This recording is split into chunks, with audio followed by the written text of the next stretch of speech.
She was standing on his porch at 6:47 a.m., rain dripping from her dark hair, a leather suitcase at her feet, and the kind of determined look that told him he wasn't getting back to sleep. Jasper Cole's life ran on nails and silence.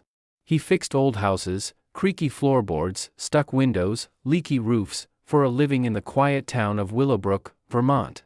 His grandfather's cottage, with its peeling green paint and porch that sighed when you stepped on it, was his refuge. Paid off, cluttered with tools, and filled with the ghost of his granddad's pipe smoke, it was messy, it was his, and it was safe. Safe from the kind of loss that came with letting people in. His mom had moved to Europe with her third husband when he was 19, his dad had vanished before Jasper learned to ride a bike, and his last girlfriend had left a note saying he was too rooted in the past to be present. He still kept that note tucked in his toolbox, a reminder to keep his hands busy and his heart locked. Most nights, he ate frozen pizza and fell asleep to old westerns. The cottage felt big when it was empty, but empty didn't surprise him. Until that rainy Friday morning. The woman on his porch wasn't empty. She was sharp edges and quiet fire, wearing a soft gray sweater that looked like it had been loved, jeans that fit like they belonged to her, and boots caked in mud. Her name was Ilara Voss, she said, and she was here about a joke he'd made 2 nights prior. Jasper racked his brain. Then it hit him, the late-night call to the Skyline Lofts, the penthouse that cost more than he'd make in a decade, the leak behind the marble sofa. Ilara had answered the door in a tailored black blazer, hair pulled so tight it looked painful, her voice calm but frayed around the edges. The penthouse was stunning, floor-to-ceiling windows, stainless steel appliances, not a single item out of place, and utterly lifeless. No photos, no books, no traces of a person who lived there, just cold surfaces and silence. Jasper had fixed the leak while she sat at the kitchen island, scrolling through her phone like she was trying to outrun the quiet. When he'd finished, she'd thanked him, handed him an envelope of cash, and muttered something about the place feeling too big to breathe. Jasper, who never said more than necessary, had laughed and said, "Well, if the penthouse gets too lonely, my cottage has a spare room. It's got a draft, the heater groans, and the neighbor's rooster crows at 5 a.m., but at least it's got soul." He'd meant it as a joke, something to fill the awkward silence. She hadn't laughed. She just nodded, like she was storing the words away. Now she was here, suitcase in hand, rain sliding down her cheeks, asking, "Is the offer still good? Just for a week. I need to reset." Jasper stared at her. She was the kind of woman who belonged in skyscrapers, not in his cluttered cottage with the chipped counter tiles. But her eyes, dark, tired, desperate, held a truth he recognized. Loneliness, no matter how fancy the address, felt the same. "Come in," he said, stepping aside. "Before you turn into a puddle." Ilara crossed the threshold, and the floorboards creaked under her boots. She paused, like she was unused to imperfection. Jasper suddenly felt self-conscious, about the stack of lumber in the corner, the coffee mug with a chip in the rim, the framed photo of him and his granddad fishing on the mantel. Ilara's gaze lingered on that photo, then she set her suitcase down gently, like it was fragile. "I can pay," she said, pulling an envelope from her sweater pocket. 2 weeks' rent. Whatever you charge." Jasper waved it off. "No charge. Just, don't touch my tools. And the spare room's down the hall, linens are in the closet. It's not much." "It's perfect," she said, and for a second, he believed her. The first week was a dance of silence and small gestures. Jasper left before dawn for jobs, fixing a Victorian's rotting porch or a farmhouse's leaky faucet. He'd come home to find dinner on the stove, lasagna with too much garlic, chicken soup that tasted like home, even a batch of chocolate chip cookies that were slightly burnt but still sweet. No notes, no fanfare, just food, left like it was the most natural thing in the world. Ilara stayed in her room most of the day, but he'd hear her pacing, or the soft tap of a keyboard, or once, the sound of her singing a song he remembered his mom used to hum. He'd freeze, listening, before going back to sanding wood or organizing nails. One evening, he came home to find the kitchen spotless. The stack of bills on the counter was sorted into a neat pile, the sink shined, and the fridge was stocked with groceries, eggs, milk, his favorite brand of root beer. He knocked on her door. You didn't have to do all this, he said when she opened it, her hair loose around her shoulders, wearing one of his old flannel shirts that hung past her hips. She shrugged, cheeks pink. I needed something to do. And your fridge was sad. The flannel looks better on you than it does on me, he said before he could stop himself. Her smile was small, but it reached her eyes. I found it in the dryer. You mind? Keep it, he said. That night, he heard her singing again. This time, it wasn't quiet or careful, it was soft, free, like she was finally letting herself breathe. He lay on the couch, staring at the ceiling, and realized the cottage didn't feel big anymore. It felt alive. By the second week, the silence melted into easy moments. They'd eat dinner at the table, talking about nothing, how the town's general store had the best pie, how the river froze over by December, how Jasper's granddad had taught him to fix houses with his hands.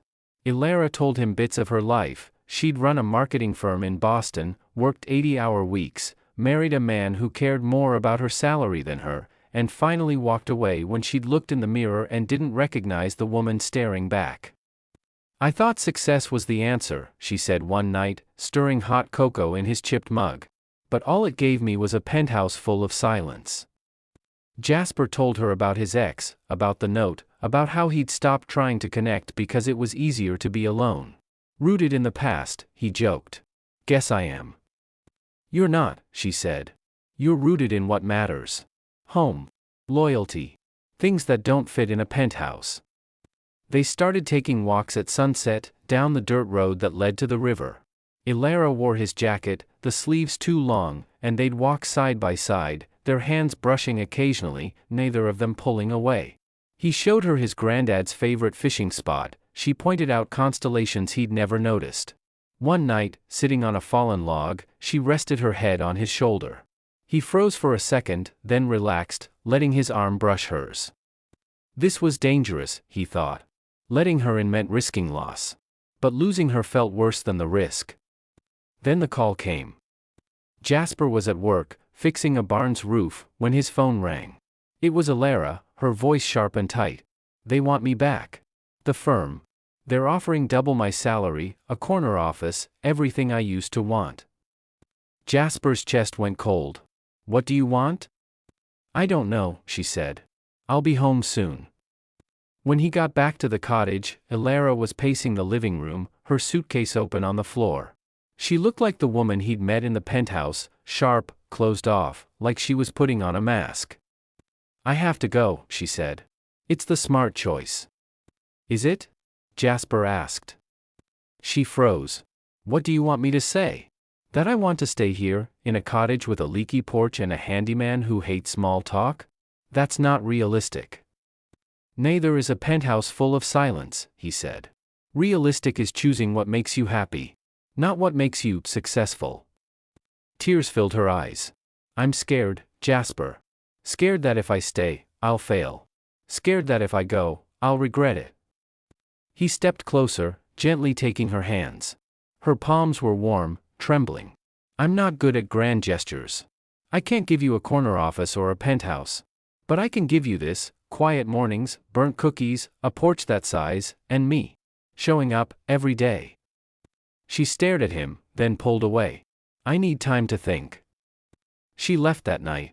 Took her suitcase, the flannel shirt folded neatly on the couch, and left a note, I'm sorry. I need to find my way. Jasper's world shrank back to the cottage, the tools, the silence. He went back to frozen pizza and westerns, but the cottage felt bigger than ever. The creak of the floorboards sounded like a complaint, the empty chair at the table felt like a gaping hole. He found himself staring at her note, replaying her words in his head. On the third day, he went to the river. Sat on their log, stared at the water, and wondered if he'd pushed her away. If he'd been too honest, too rooted, too much. Then he saw her car. It pulled up to the dirt road, and Ilara got out, wearing the flannel shirt, her suitcase in hand. She walked toward him, her steps fast, like she was afraid he'd disappear. I couldn't do it, she said, breathless. I walked into the penthouse, and all I could think about was the cottage. The creaky floors, the burnt cookies, you. I don't want the corner office. I want this. Jasper stood, his throat tight. "You're sure?" She smiled, the kind of smile that lit up her whole face. "I'm sure. I don't know how to do perfect, but I know how to stay. If you'll have me." He pulled her into his arms, and she leaned into him, like she'd been waiting for it. The river rushed by, the sun set, and for the first time in years, Jasper felt like he was home. They didn't rush into anything. Ilara unpacked slowly, her clothes filling the spare room's closet, her toothbrush next to his in the bathroom. They fixed the porch together that spring, new boards, fresh paint, Jasper teaching her how to hammer nails without hitting her thumb. She started a small design business from the cottage's spare room, working with local businesses instead of corporate giants. He kept fixing houses, but now he came home to the smell of cookies, still slightly burnt, and Ilara's laugh. The town noticed, of course. Mrs. Henderson, who ran the general store, raised an eyebrow when she saw them buying groceries together. "That city girl staying for good?" she asked. Jasper smiled. "She's staying." Ilara heard him, and squeezed his hand. They never talked about forever. They didn't need to. Forever was in the small things, her coat hanging next to his on the hook, his tools organized in the corner she'd cleared for him, the way she rested her head on his shoulder while they watched westerns, the way he left her coffee half full every morning because he knew she'd drink the last sip. One night, sitting on the porch, watching the stars, Ilara said, "I used to think leaving was brave. Now I know staying is." Jasper wrapped his arm around her. "Yeah. It is." The cottage was still creaky. The porch still sighed. But it was full of laughter, of love, of two people who'd found home in each other's imperfection. And that, Jasper thought, was the best fix he'd ever made. Backhand index pointing right.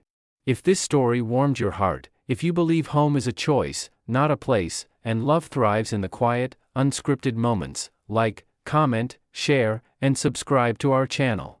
We tell stories that remind the world, the best things in life aren't perfect. They're real.